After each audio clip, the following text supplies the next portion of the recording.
Hi everyone, welcome to Casual Watch Talks Sunday Social. Hope everyone's having a good Sunday afternoon. Well, I'm joined by my panel. I'm joined by Jason from Watch Rolling. Hello. I'm joined by Todd from TikTok Talk. Hello, or as somebody who watched our last show described Todd as the Iron Shake. So good. Bringing it. We've got Patrick from Pocket Watch Time YouTube channel. Everybody. And we've got Todd, Seiko Todd, as he's now known. Well, thanks everyone for joining us, and thanks everyone for joining us in the comment section. Hope everyone's okay. Well, let's do a bit of a wristwatch check, and then I've got somewhat of an extended wristwatch check, which I was at a work function this week, and this is what's going to lead us on to one of our main topics, because I was at a work function, and I was surprised how a relatively small company that I work for, it's about 350 people. There's a lot of people that really like watches, but it spurred me on to my first topic, which is it scary for new watch collectors or people that sort of like watches but want to get into them a bit more? Is the whole world of collecting a bit scary? And if it is, what are some of the ways that we can alleviate some of the sights and things like that, and some of our stories from when we started out? But let's start with the proper wristwatch check. So, Jason, do you want to kick us off? I'm starting that way now. Yeah. Oh, hey. I'm just wearing my Sunday special. The Sunday special. My Zodiac Zulu Oscar 9271. Oh, baby, I love this thing. Ooh. And the bracelet's so comfortable. It's just comfortable overall. It's a compression case. It's a little bit thicker than the skin case I got for the 9209, but it's really changed my mind on gold. It really has. Yes. Good man. Yeah. One of my colleagues at work, Dave, had he's had it forever, a silver and gold Submariner. Really looks good. It really looks good. Todd V, do you want to kick us off next? What are you wearing? I'm wearing what it will be boring over time, but I love this watch. It's my Tudor 36 Black Bay 36. It's just fantastic watch, super comfortable. This gets the most wrist time of anything out of my collection. Love this watch. I actually saw one of those. I forget the name of the model, but that one that you like, Jason, the Tudor with that looks a bit like a Datejust, but looks a bit like an Oyster. Oh, the Royale. Yeah, those are cool. Yeah, I saw one in a shop window. It was in an airport. It looked cool. Patrick, what are you wearing? Well, I copied Jason, and I'm pulling off some Zodiac today. Ooh, oh yeah. I'm wearing a bit of a new edition. It's the Zodiac Super Seawolf Meteorite, and so there you can see a nice. Little angle on the dial, and just sized it up, and first time on the wrist. So look at that. Oh, Patrick, 800,000 years old. That's how old that dial is. Think about that. I know, that's pretty crazy. Yeah. Awesome. The only thing that would be better is if it was a fragment of the asteroid they shot out of it, with the satellite. Yeah. Todd, what are you wearing? I am wearing Dave's Detroit Mint Speedy. Oh yeah. So this is the production one he sent me. I sent him back the. It's kind of hard to wash this out a little bit here. The blue dial he did is really, really, really good. Yeah. And I have it on one of his supplied straps. He also, when you get it, you get the watch roll, which is really nice. It's a nice heavy fabric watch roll. And you get here's the bracelet, and there's like a rubber strap for it and a little strap tool. So, it's a nice combination, especially for the money. It's rather inexpensive. Yeah. I am about $300, $350. Yeah, a little bit less. No, I thought it was 200 and change. Maybe I'm wrong. Okay. No, you might be right, because I reviewed. You kindly lent me in the original Speed Timer, didn't you? I had my Seiko reissue or homage, and then I had then that one. Is there any differences between that you noticed between that and the production one? Just a little bit more refinement, probably around the end links, I'm guessing. Yeah, a little bit more refinement. I'm just kind of looking at the cases and stuff like that. The bracelet looks like it's going to fit. I took it off. But it's still coated with plastic, but it looks like the fit of the end link is pretty good compared to, like you talked about it, in terms of the the original. It's a weird case shape where the end link meets the, right up here at the, and so I can see getting that right there around right before the bezel. Yep. I can see getting, like this piece here where it meets correct is a little tricky. And so the way, because it's not a continuous curve. The original is more of a continuous curve. The way Dave did it is it's a little bit of a curve, kind of flattens and comes down with a curve again. So a little bit different way of doing it. So, but it's a nice watch. Inside that, what's the movement? This is a Mecha Quartz. Okay. So if you with running seconds. With running seconds, so it's a Mecha Quartz. The bottom subdials are running seconds. The top is it's weird. It's like Sam pointed out. Oh no, I'm sorry. This is a different watch. It's a 60-minute timer. I was thinking of a different one. And the second hand, ticks as you let it go. So it's pretty good. I'm kind of just doing another little evaluation of this. But it's a great grab and go watch, especially I like it on this strap. And I can just grab it and wear it. Yeah, it's a great micro brand. He just Dave sends me watches in for review. I actually sent that one on to Todd, so a little bit of product may contain product placement. But I really like Detroit Mint. Good value for money. He just has a lot of fun with his designs, doesn't he? If he sees something he likes, he tries to evolve it on. So right. Okay, next up, I'm gonna do I've got my little. I've been wearing this all week. I really like it. My day. Oh, shocking! Because that's the only watch you have left, Sam. You sold everything else. This is.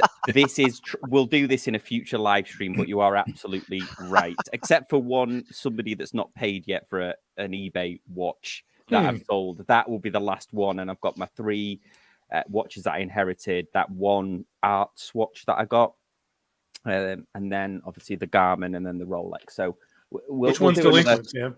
Yeah. Which one's not been paid for yet?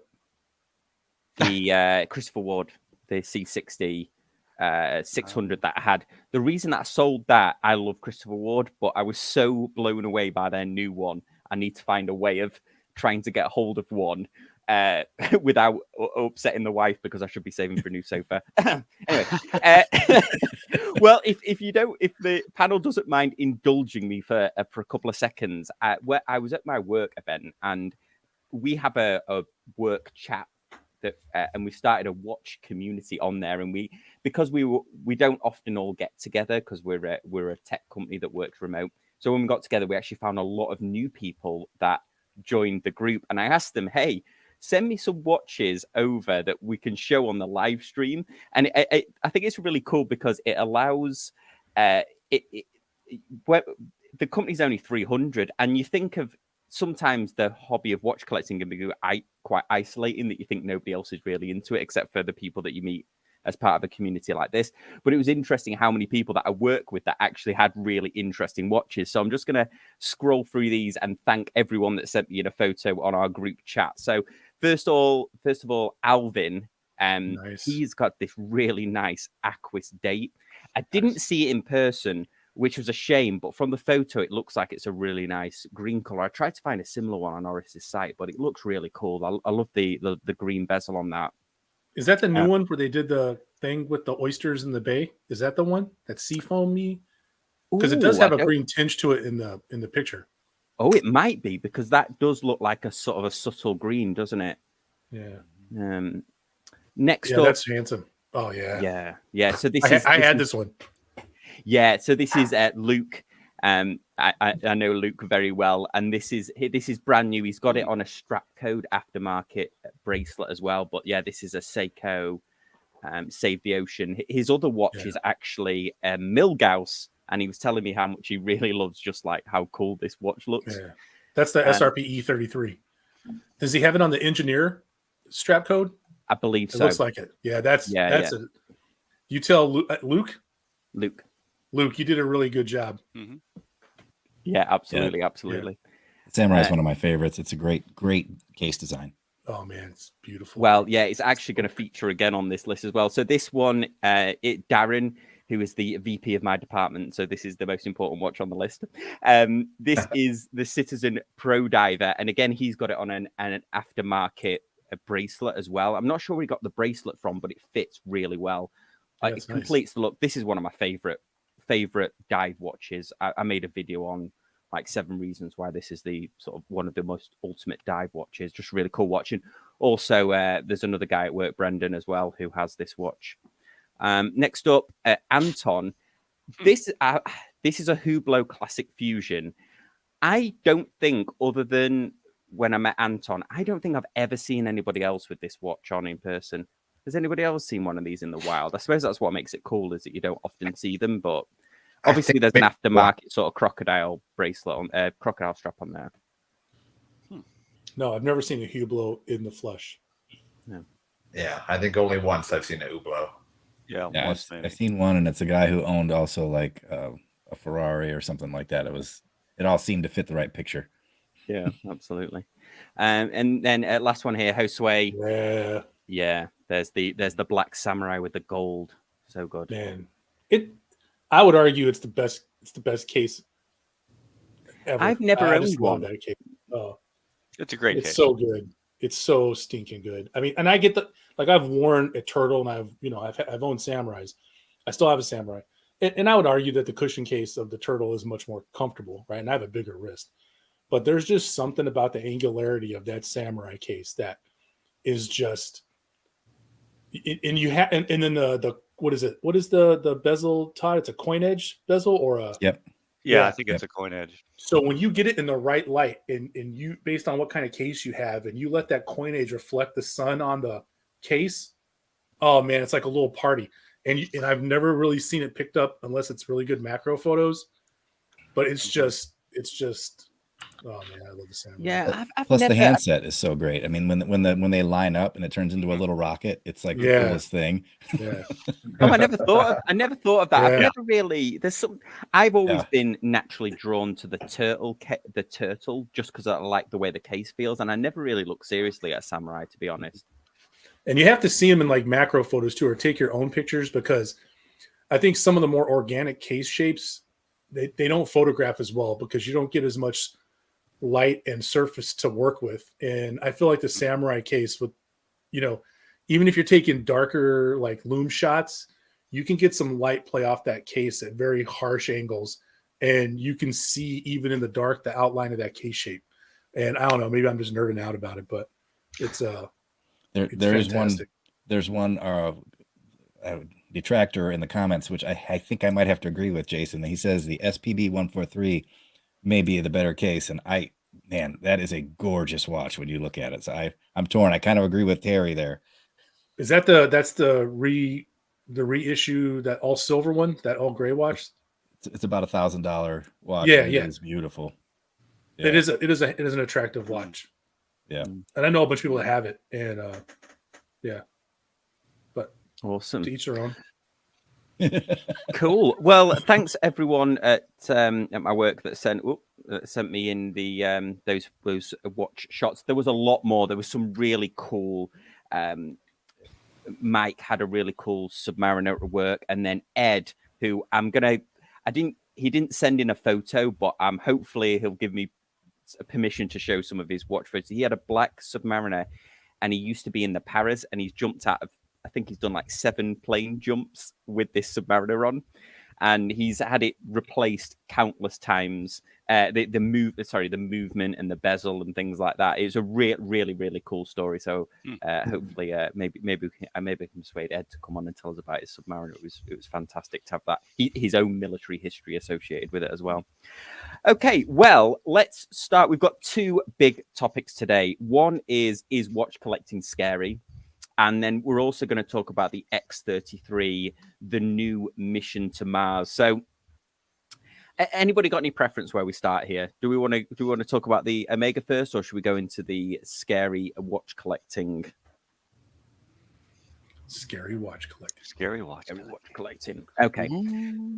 So I was chatting to somebody else at work, Paymon, who used to be on my team, and he was saying that he really liked watches, but he only had one watch that he really wore, and he's had it for a long time, and it was like his special occasion watch.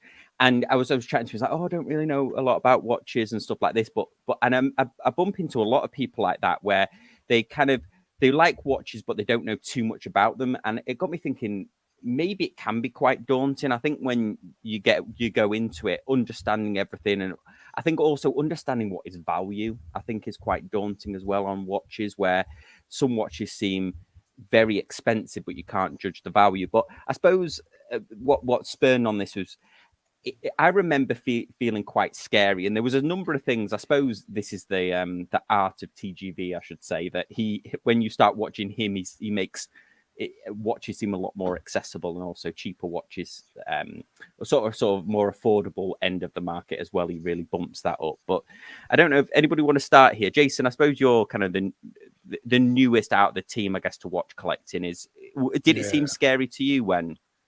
Yeah, and to comment, it's so Jeremy, if I say your name wrong, DeWitt. Oh yeah. He says, I say it's more overwhelming than scary. And I think it is. Point.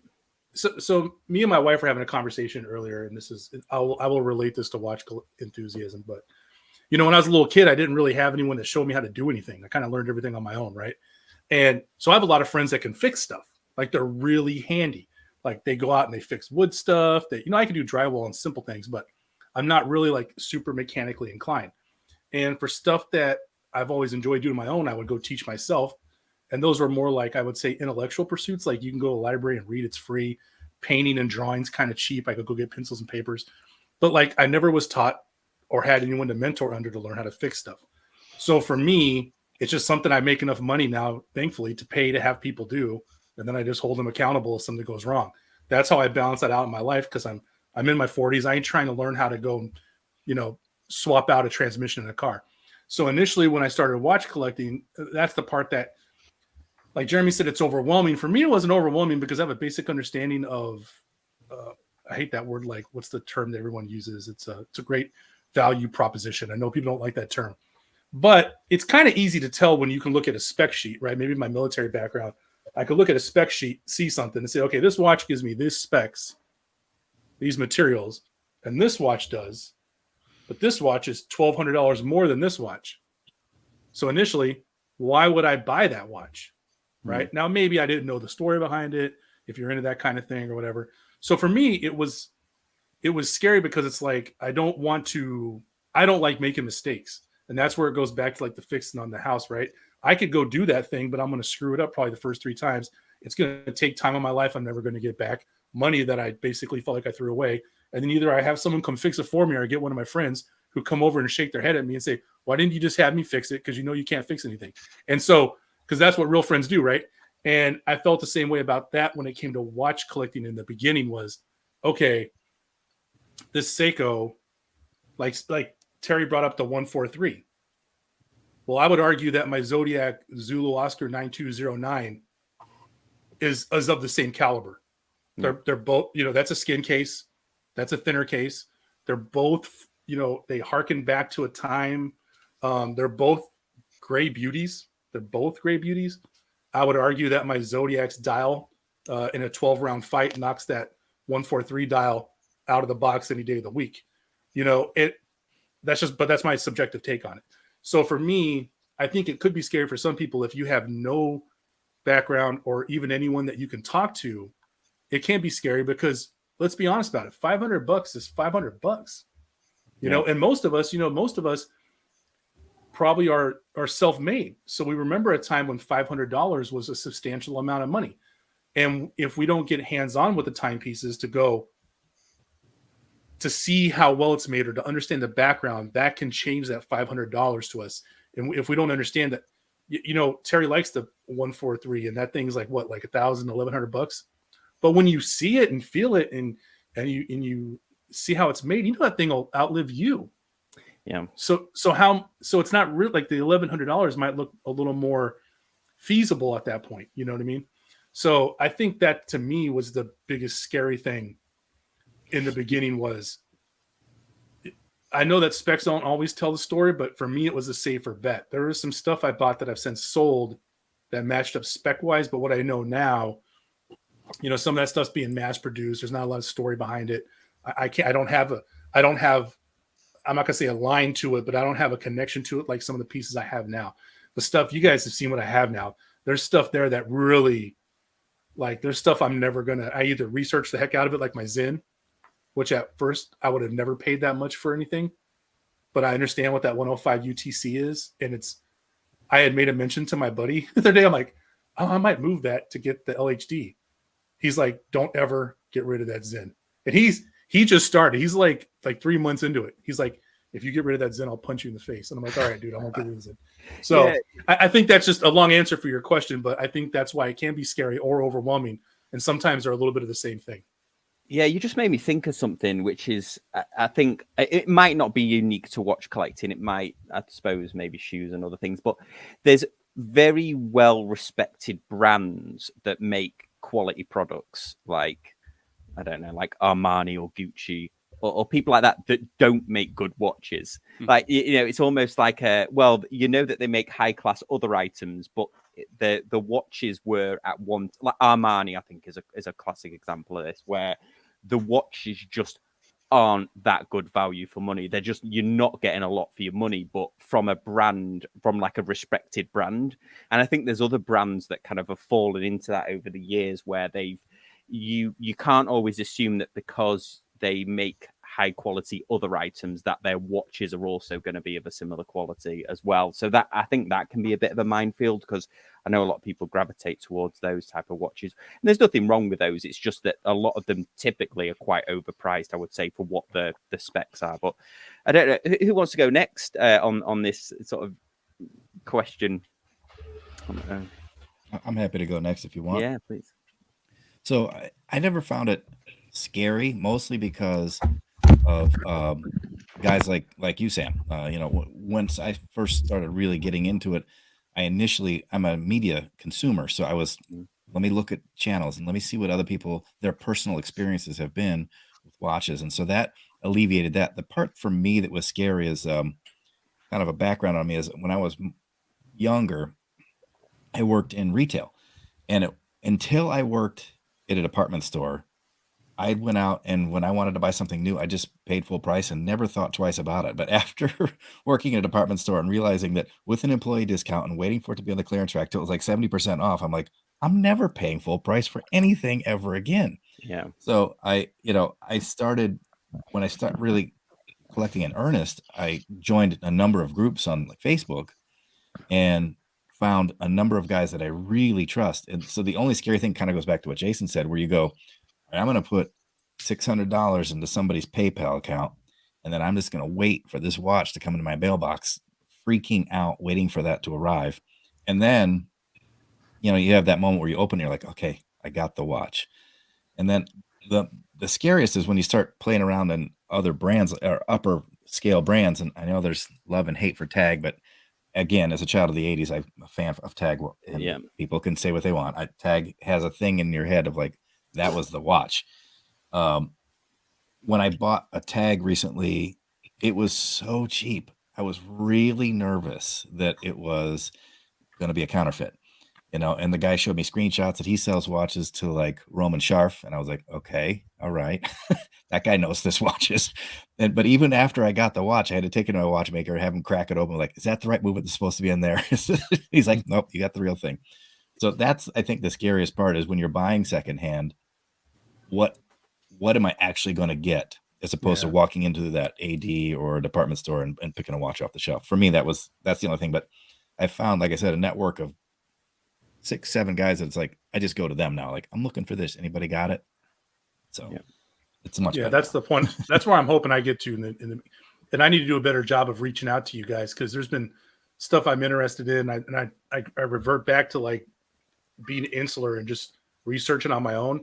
And like, I'm like, you dummy, you literally got 6 guys you could hit up, and like, they would give you an answer in a matter of seconds. And like, when I got in on that Kickstarter for the Crepus, like I asked Patrick and Todd about, should I go with the Ronda quartz or should I go with the ETA 2824 Tech 2? And then I think Patrick and Todd both said, hey, look, we've never heard of this new Ronda quartz movement, but we know that the ETA 2824 2 is solid. And the funny part about that is when they told me that, I looked it up, and I went on Caliber Corner or something. I looked it up. And when my buddy, speaking of Tag Heuer, shout out Joey, when he went and got his Aqua Racers 2021 Aqua Racer 2-tone with a blue dial, he had the same concerns. He's like, hey, I'm buying it from Chrono 24. I said, look, when the watch comes in, go to your local jeweler, have them open up, verify it's a caliber 5 movement inside. I said, I think what I read was it'll also say ETA 2824-2 somewhere on there, but it'll say caliber 5 where they do the deal on the rotor. So, I told him, I said, you're fortunate enough to have, and he thanked me that I have just enough knowledge to tell him, like, hey, that's how you can go verify it. Don't accept the watch as satisfactory until you get that verified. And the jeweler says, yeah, you're good to go. Then, hop on to Chrono, say you're satisfied, the guy's money gets sent to him. And sure enough, he's like, yeah, the guy opened it up. We looked at it, the movement's right, correct, and all that stuff. And he got to word on his vacation. He was super happy about it. But I didn't really have that in the beginning, but I got to remember now that I have this network of people that I trust, like you guys. And, I could always just fire off a question in the Discord and, get an answer in a couple hours because everybody's got a job. And I'll be like, oh, okay, cool. Awesome. Yeah. Patrick, you want to go? Yeah, sorry, Todd. Yeah, go on. Well, I was going to say, I it's okay. I'll go because I was going to go a little bit on what Todd talked about in terms of what I call it is an ecosystem. So unless you're just going to buy things from the AD, and I've bought watches from an AD before, it's one thing. There's very little scary associated, I think, with that. I mean, you can go online, you can do your research and find out an Omega Speed Master, a new one cost X number of dollars, and whether or not you'll get a discount, blah blah blah. You can work that through, but there's no mystery with that. Buy a vintage Omega Speedmaster is a totally different ecosystem involved, and so like with my Seiko stuff, I probably have somebody wrote, when you have 65. Somebody said when you got 65 watches and realize you're starting again. I have like 50 speed timers, and so. Were all those great buys? No, but most of them were pretty good. Did I make some mistakes? Absolutely. Did I take some risks? Yes. Did I learn something from making a mistake at first? Yes. Did I use that to help me do things smarter in the future? Yes. We keep coming up with this thing, right? Did I develop in an ecosystem? There's like 5 of us that are experts in different phases of speed timers. And so we'll thrash stuff around each other. If we think something's a little, we don't know, we'll post to each other. Then we've got the bigger ecosystem, like the forums that I, contribute to and stuff. And then you've got to kind of build this up, and then you find sellers that you trust on eBay and ones that you don't. And then you go to auctions and you take some risks. Like, well, here's an example. So one of my first watch eBay experiences is this Oris. Now, was it from India? Really look at this Oris from India. Yeah, they didn't even center the Oris on the 12 o'clock marker. Oh yeah, that's a beauty. Yeah, and Mumbai special, right? Yeah, and it's got this laser Oris, which is probably incorrect. Yeah. And it's small, but I got it because I like Oris, and I could get this vintage Oris, and I looked at it, I'm like, this is not legit, right? But I'm going to use it to tear apart and learn how to make the, it's one I of my fell into that big time. Yeah. Because they come up on eBay with, and you'll usually see them with like 20 seconds to go, and they're like at $20. And there's a lot of Seikos that I think they use actual Seiko cases, don't they? Vintage Seiko 5 cases. And there's a couple that, and the odd, I think I fell into a trap where I won like 3 in a row at $15. Only one turned up and then the crown popped up. I actually made a video on the channel about how you should avoid any watches that, I'm not saying that all India, in fact, if you're going to buy watches from India, buy Indian watches like the HMTs and things like that. There is Indian watch brands, right. It goes back to the sellers again. Like I generally won't buy from sellers from certain countries because they're notorious for selling Franken watches. Yeah, and so unless there's something unless I really know the seller, like let's go the opposite. So this is a 6050. Yeah. So this is a 7017 Seiko rally timer. So again, my lights here stink, so you can't really see the reflection. But this is one of their early rally timers, and I got this from the Bonhams Making Waves auction, the one that was partially shut down for a while because they had Franken Seikos in it. I think we did I think you, Sam, did a story on that or a video on that at one point. Yeah. But this one was sitting, and I could tell it was legit, and it wasn't getting a lot of attention because I think some of the the nefarious watches they had on there. So I bid on it, and I figured, if there is a problem, I mean, Bottoms won't if I go, hey, this dial is aftermarket, Bottoms doesn't care. They didn't do their homework enough to even know whether or not what they were selling was legitimate. Yeah. But, at that point, I was confident enough to deal with it. And if you're like vintage watches is where you have to be careful. I think newer watches, I think I've shown you this before. This is my little, I have it on my desk. It's my little tuning fork Accutron clock. Yeah, that's cool. Isn't that cool? I just kind of stare at that sweep hand. And but if you get one of these, you better have that ecosystem in place that if something goes wrong, you can get these tuning fork movements fixed. And there's several folks out there that'll repair the tuning fork movements, for some more costly than others. The point is that you've just got to start building that piece together. And once you get those ecosystems in place, then it works out really well. Yeah, somebody's put a great comment here. Scary is getting desensitized to a watch price, saying that 10K is a good deal for a watch was scary. And it's right, isn't it? Like back in the day, we think, oh, a Submariner used to be 10K. That was a steal. But yeah, I remember thinking that the first time I ever thought that, where I caught myself and thought, wow, I'm kind of thinking that 10K is a really good deal for a watch, was the Zenith Chrono Sport, the one that looked like the Zenith Daytona. Well, that's a good deal for that. And I was like, wow, that's like 10 grand, you could get a very decent secondhand car for that. But it's yeah. So Patrick, sorry, we haven't gone to you yet.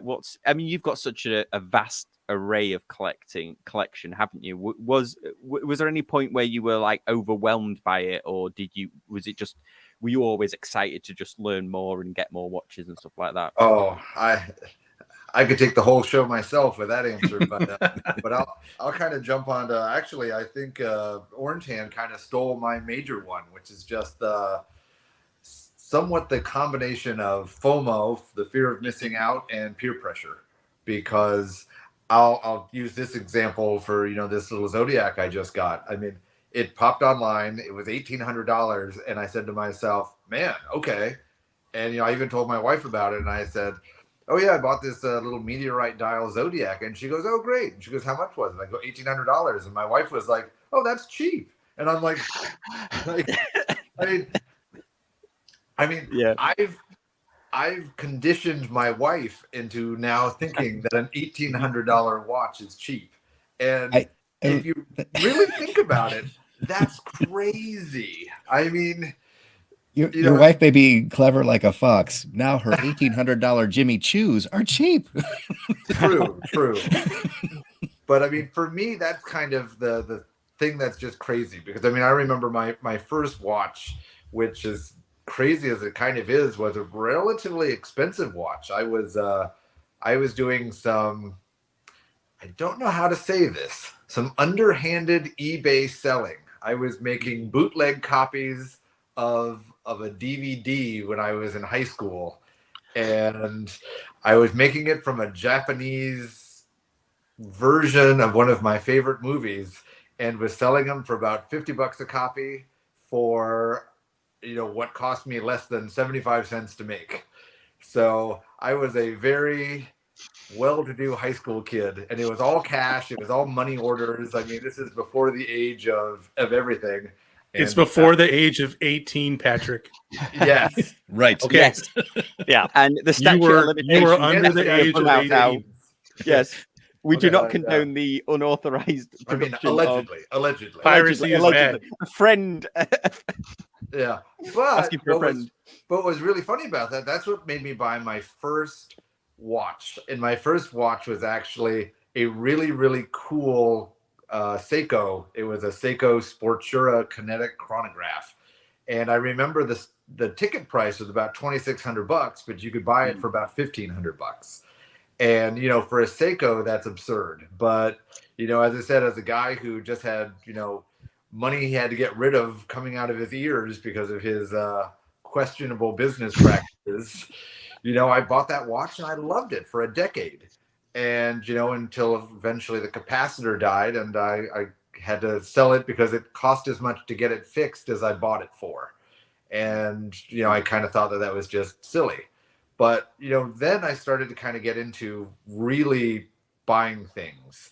And, and though I've got a lot of things, I've really only got about one watch from every brand.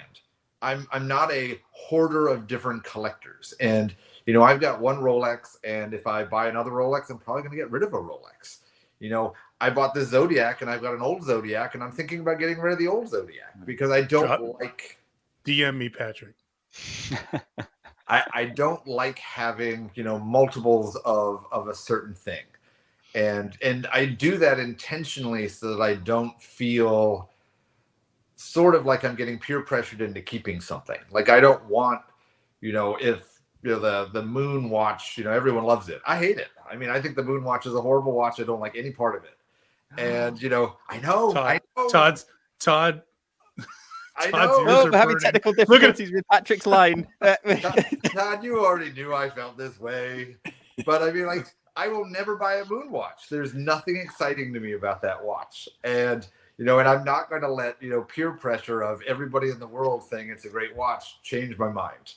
And that's kind of where, going back to where the initial was, is make up your own mind, choose what you like.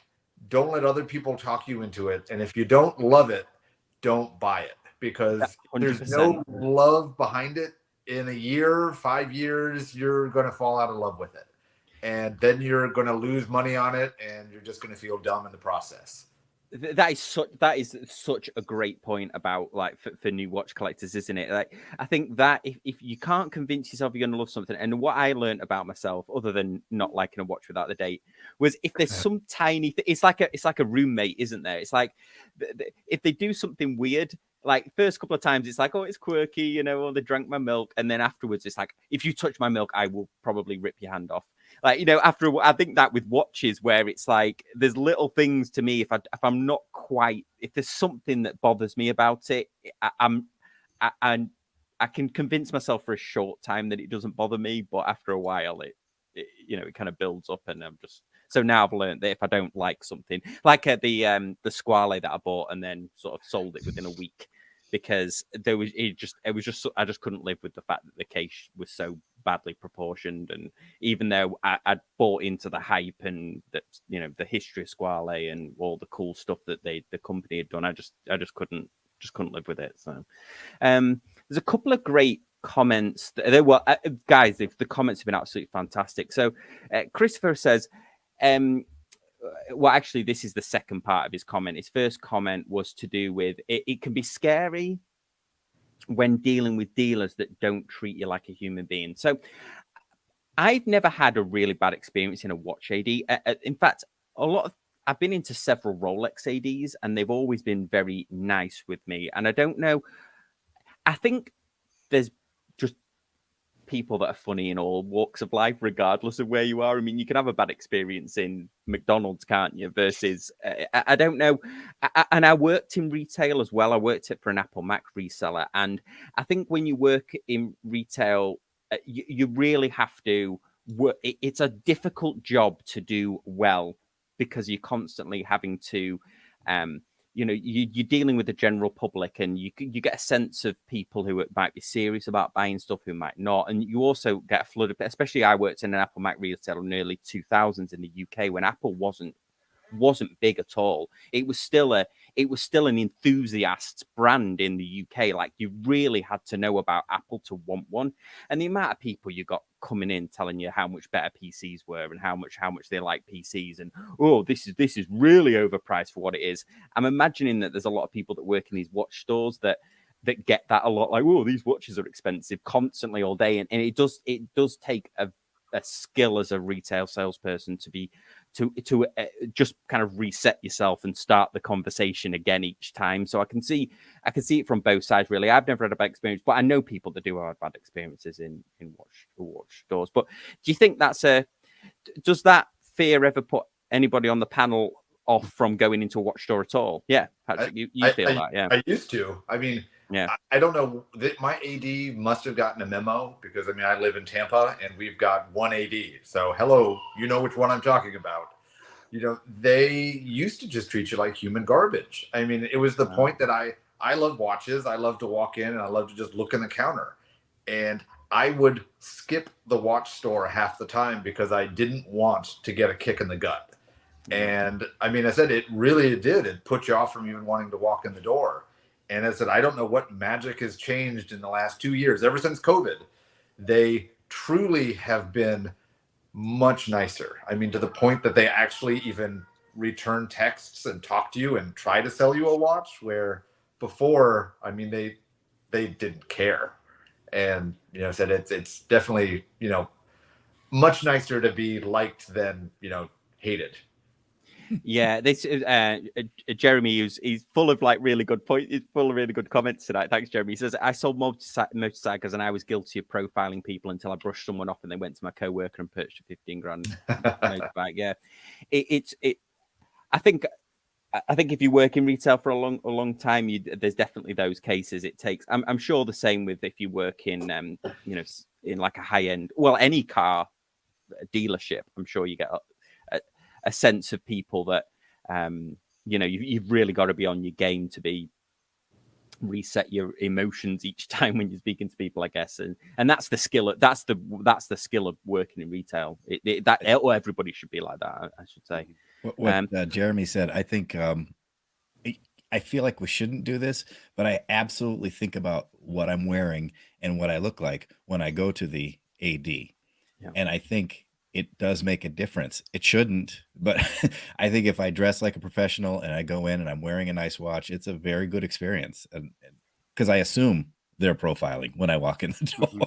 Yeah, I suppose that's the luxury of being like incredibly rich, isn't it? You can really turn up to places looking quite unkempt, and it was quite funny.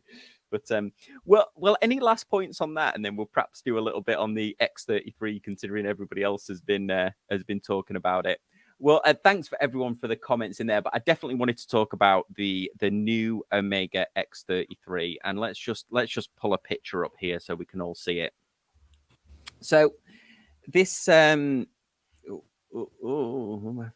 just pausing for a few technical difficulties. Please talk amongst yourselves. I'm just waiting to get my head bashed in by Seiko Todd again. It's coming.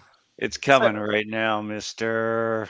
Well, I'll start off with a bit of a preamble. I have an affinity for the X33. I own the original one, which everybody raves about the original one. I didn't like it that much because the LCD panel and but I've always liked this new version, and they haven't done anything with it for a while, so much so that I think people actually thought that they were going to discontinue it. This version of the X33, the Skywalker, which was the previous version, it was actually developed by astronauts. The first X33 wasn't developed with a lot of astronauts input, whereas the second version really was, and there's a lot of features in there, mission elapsed time and things like that.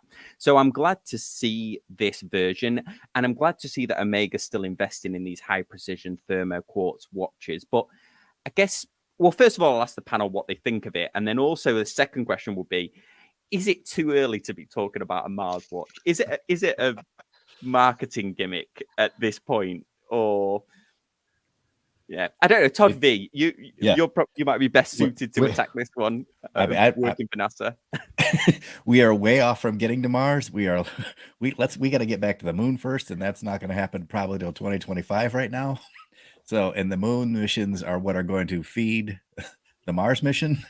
So it is definitely early, and I was curious about. It tells the time on Mars. Which time zone on Mars? I don't understand, because Mars is also a planet like we are.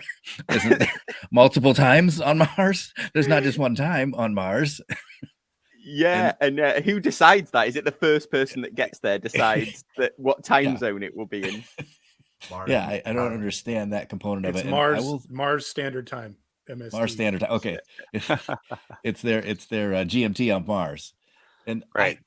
I kind of hoped when I saw this announced and I saw that it was an Annie Digi, that it maybe with everything that happened with the Moonswatch this year, this would be a reasonably priced watch considering the movement inside. Yeah. And then I saw the price and I was like, well, I'm not going to spend that much for when I could just get one with one of those beautiful Omega calibers inside instead. Well, this is the thing, and the X33, even the very early ones, which they were sort of 90s, and they were the worst. I think the original X33. I'm going to throw out a wild statement here. I will never be able to back this up, but I'm sure it's probably been in space as much, if not more, than the actual mechanical Speedmaster, because the original X33 was, and there's a great video of one of the astronauts replacing the pushers on his watch in zero gravity on the X33. I don't know if anyone's seen that. It's fantastic. A pusher came off, and so I've stalked these watches for a long time. I bought the original X33, didn't really like it, but I've stalked the Skywalkers, and they don't go down in value. They really retain their value. They're still at the $4,000-$5,000 mark, and they did a regatta. They tried to branch out, and they did a regatta one. They also did one that was linked to the I don't know.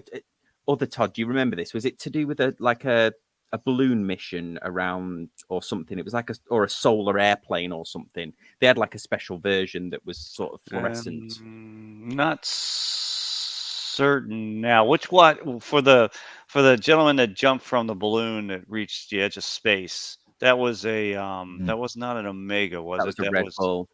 Red Bull one, yeah. I forgot what watch was a big deal. I'm going to find it now. I'm going to find it. I'm going to find it now. But I mean, Todd, while you're on here, what do you think of this? So I remember handling your original X33 that you have. I don't think I've actually handled a Skywalker. I like them. I'm a little bit like TikTok Todd in terms of I mean they're amazing thermocompensated quartz movements. I mean they're an amazing piece of technology, but for $4,000, I'm not really that excited over spending that kind of money. I think the Mars one is a cool idea because it refreshes the line. It adds another component to it that wasn't there, of course. Is it useful? Absolutely not, unless you are, well, I mean, I think I'm borrowing this from Fratello or Houdinki or one of the two, but they said, if you're in mission control for the Mars lander, this is a very useful watch. Sure. Yeah. But if you're not in one of those situations where you're actually monitoring Mars in that way, then it's not really that useful. It's more of a gimmick. But, I mean, I think it's kind of cool and they worked with the European Space Agency on that. So it went through a bunch of tests that ESA had scripted this time. It wasn't really in conjunction with NASA.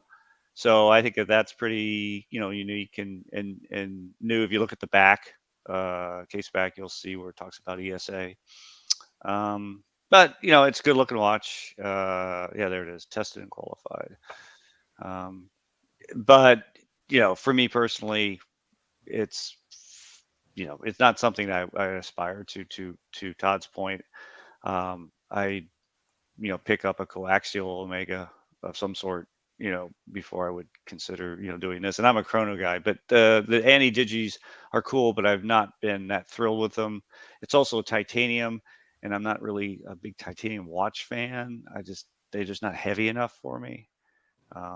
It's just one of those perceptions I have. So anyhow, but I'm cool. I think it's cool that they made it, and they'll sell a bunch of them, and that's neat.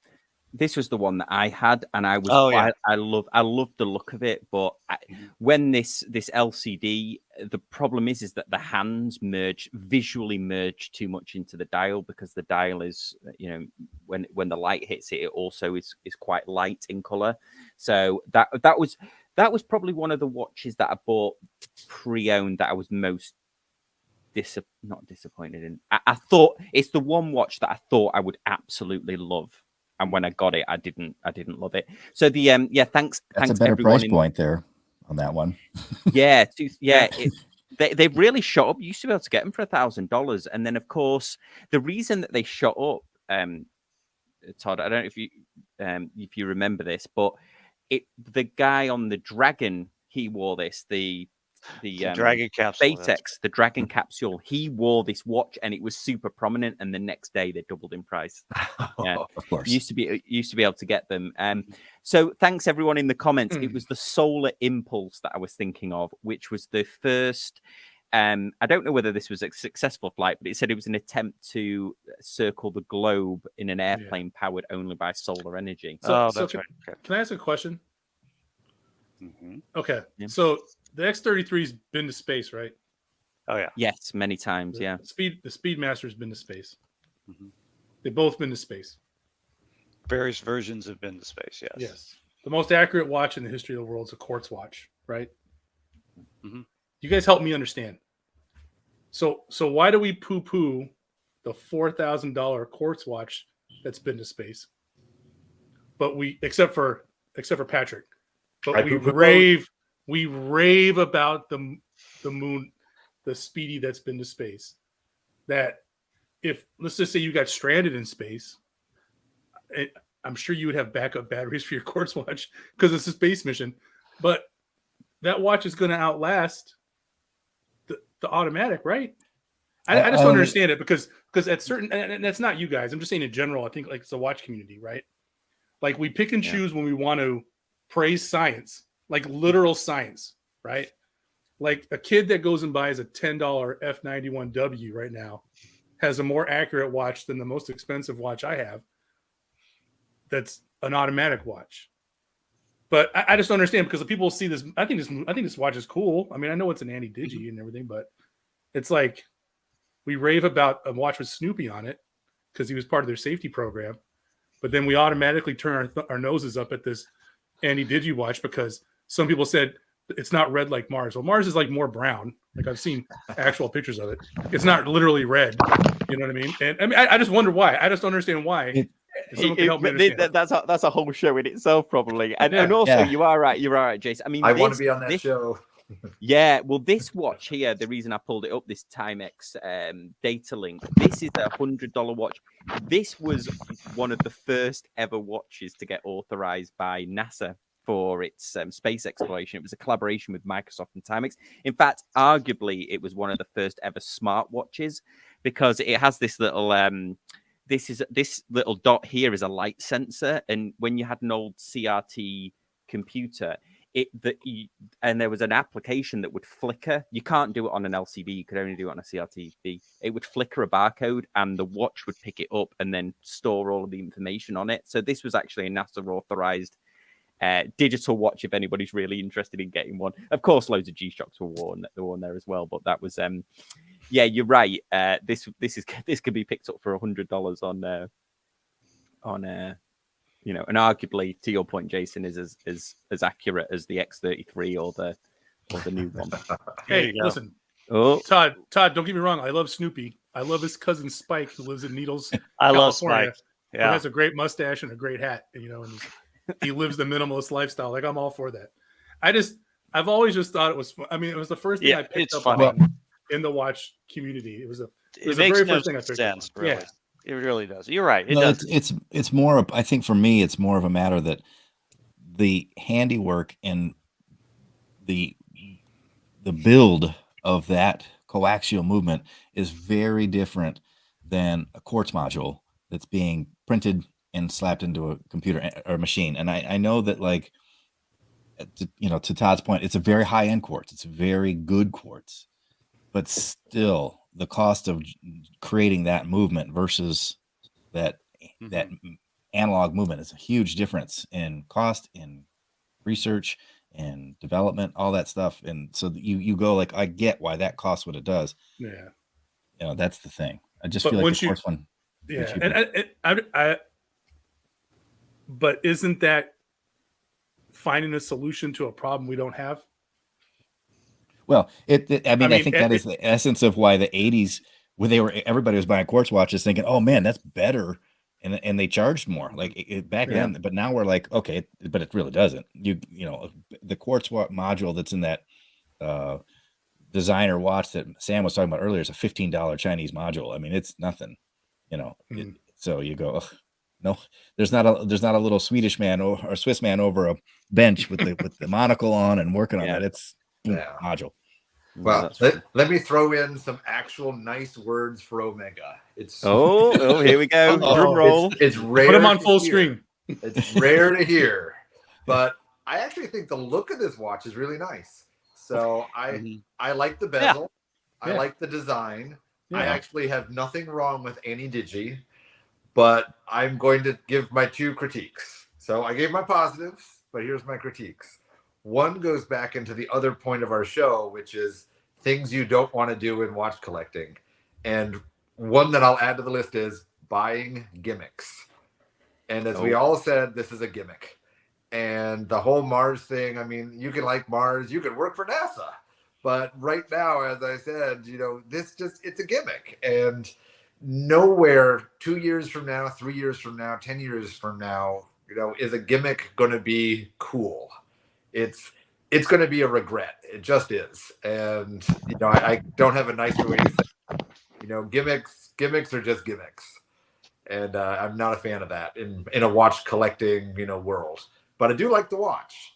And then, of course, I'm going with Seiko Todd's part of it's just too expensive. I mean, $6,400 for this watch is absurd. I mean, when you can buy a Grand Seiko 9F quartz, which is a far better quartz than this Omega quartz, for half the price, make this a $4,000 watch, and I'm not mad at you. It's still crazy expensive, right? But at least it's in the realm of believability.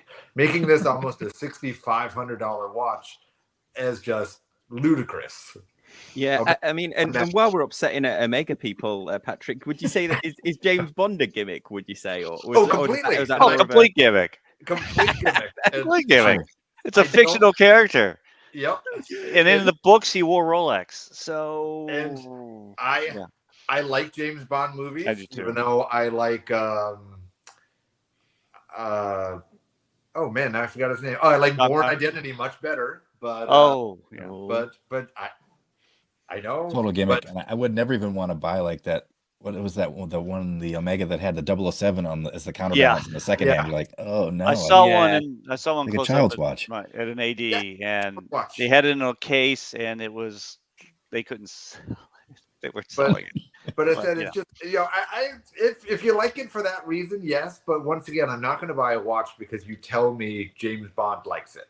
Just like if Audemars Piguet made a Superman watch and they pretty much said, the Man of Steel wears it, buy our steel watch. That doesn't impress me. I want the watch to speak for itself. Right. They did. They make the Black Panther watch. It's a beautiful watch, but not with Black Panther on it. So if the new version they made, which is kind of the exact same mechanics, but just a gorgeous watch in green, it's a great watch. Yeah. Way too expensive. Well, that Black Panther watch is one of it. You already own an AP version model of that, and now you are able to buy this other one because you appreciate Black Panther. That's what that watch is for. Piece as well. You know what I mean? Or you aspired to it and you want it. But I'm going to say this about this Mars watch, and then I'll bow out. Is that Jason's all in on this one? Well, there's something to be said about we should, like, as a race of people, right? As a race of people, for a long time, all of us explored. And I know there's a lot of, it's complicated and all that stuff, but pretty much everyone kind of explored at one time or another throughout the world, right? We should want to try to get off this planet and figure out what's out there, right? Like, I like to know what's outside my neighborhood. I like to know what's outside my state. If you're from Canada, you should get out of your province or whatever you're from. You know what I mean? Like, we need to start to have things that inspire us to go back to being the creative people we once were, to push limits, to do this, to do that, to invest. Maybe there's a young person who sees this watch is like, man, because I'll put it to you this way. I don't necessarily want to like go hiking all the time, but if I wasn't married, and my wife knows I love her, but I already told her if I wasn't married and they were like, hey, we need volunteers for a possible one-way mission to Mars, bro, sign me up. Sign me up. I was a firefighter. There's all kinds of cool stuff I can do. I can move heavy things, kind of. And it doesn't matter if there's no gravity, which goes back to Jeremy's question earlier is how does the rotor in an automatic watch work in zero gravity? Well, we could talk about another show for that later. Mm-hmm. But my point is that I think stuff like this is cool. The same reason I think the Snoopy watch is cool. The same reason someone said, I can't remember which brand it was for the guy that not Madison Bumgarner. He was a pitcher for the Giants, but that Felix Bumgarner that jumped out of the balloon. Like these are all things going deep in the ocean, yada, yada, yada. These are all things that we should strive to do as a race, as a people. And if you're not going to be the person that pushes the limits, there should be ways for those of us that want to help people push the limits so we can grow, do that. And I think these kind of Terry, it's on video forever, Terry. It's on video forever. But that's why I think stuff like this is cool. And is it a gimmick? I guess so. But to me, it's not, because a version of this has been used in space. Right. People and they chose to use it. So at a certain point, like, it worked for somebody, right? And I don't know. I just think it's cool. Is it expensive? Yeah. I mean, I could go research more about the quartz movement and all that stuff, but I look at it from the aspect of like, man, 9-year-old me is like, dude, Mars would be so freaking cool. It would be so cool to just stand on. I want to be Matt Damon. I should have went to botany school so I could have sat on Mars and just rolled around on my rover and typed back 16-bit data on a computer screen. It would have been great. I agree with kill everything you another said. astronaut. Yeah. The exploring is fantastic. It's awesome. I wish this watch was not as expensive. That's all I'm saying. Yeah, I think I would be, if it was. I mean, it wouldn't be $2,000, but if it was sort of, I'm right with you, Sam. That's right where I'm at. I think I would definitely. But yeah, before we finish up here, I know we mentioned Jason Bourne and James Bond, but I'm gonna say that other than the John Wick films, one of the best action films ever made is Haywire with Gina Carano in it. Awesome. Really? If you've not seen it, watch it. She's an absolute. She's one of the best action stars that doesn't get utilized enough in TV. But anyway, in movies. But anyway, Haywire, it's from like 2017, 2015 maybe. Huh. Okay, I'll look it up. I'm a Gina Carano fan. All in. Yeah, she's because she actually does the stunts herself because she was a very accomplished MMA fighter. But anyway, cool. All right. Well, thanks everyone for a very, very active comment section. Very much appreciated everyone for watching. Thank you to my panel. Oh, there we go. Flying through again. Sorry. Yeah. I'm gonna get my mission patches out. Yes, and thanks everyone for watching, and we'll see you all next time on the Sunday Social, maybe on Tuesday. Casual Watch Talk. Thanks everyone. Bye. Bye guys. Have a nice evening.